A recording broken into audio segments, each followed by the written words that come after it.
In this presentation, what we're going to do is, this is a partial introduction to partial differential equations. Straightforward enough stuff. Essentially what we're going to use is our knowledge of partial differentiation.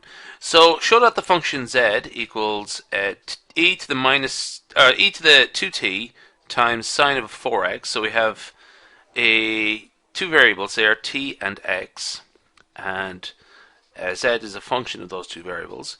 And it's show that that function satisfies the partial differential equation that we have here.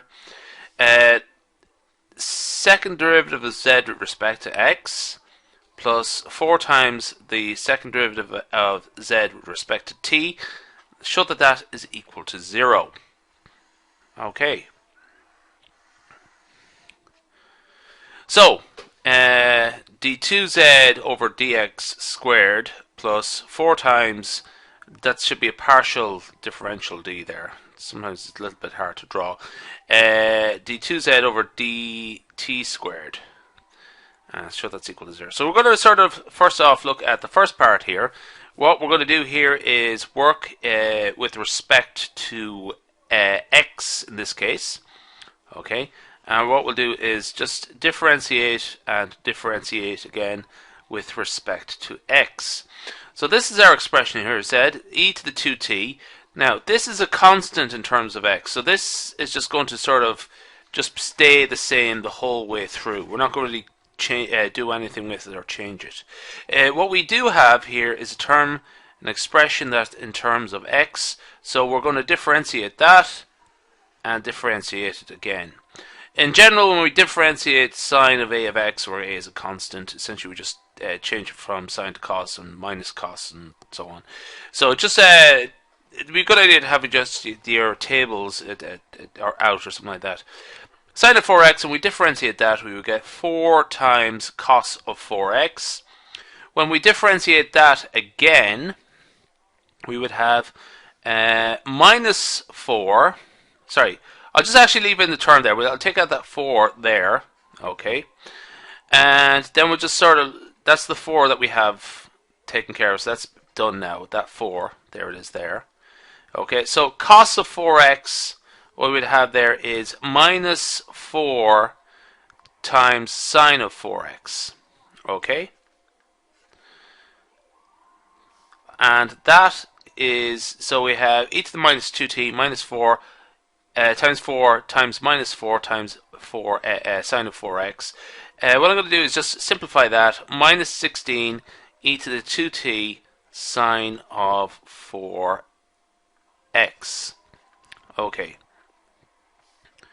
So that's the first part down. We have that minus 16 there. Okay. So now we're going to do the same thing, and this time we're going to work with respect to t, not with respect to x. We're going to work with respect to t, okay? So, in this case, the sine 4x is just going to stay the same the whole way through. So it's sine of 4x down here and sine of 4x here, okay? Essentially what we're going to do is the same thing again, differentiate with respect to t and then differentiate with respect to t again. So e to the 2t, what happens when we, so essentially what we have to do is differentiate that, and what we would get is, when we differentiate e to the t, just to get itself, but e to the 2t, that's 2 times e to the 2t. Differentiate that again, we have 2, we'll just bring down this 2 here, and we have that done already. So it's just what's left there, e to the 2t. That's 2 times e to the 2t again. So just tidy that up. What we have there is 4 times e to the 2t sine of 4x. Now, essentially, this looks promising. All we have to do is put it all together now. So what we have here, we'll just put it together in the next slide. So we have minus 16 e to the 2t sine of 4x. Plus 4 times 4 e to the 2t sine of 4x. Okay, and is that equal to 0? Yes, it is.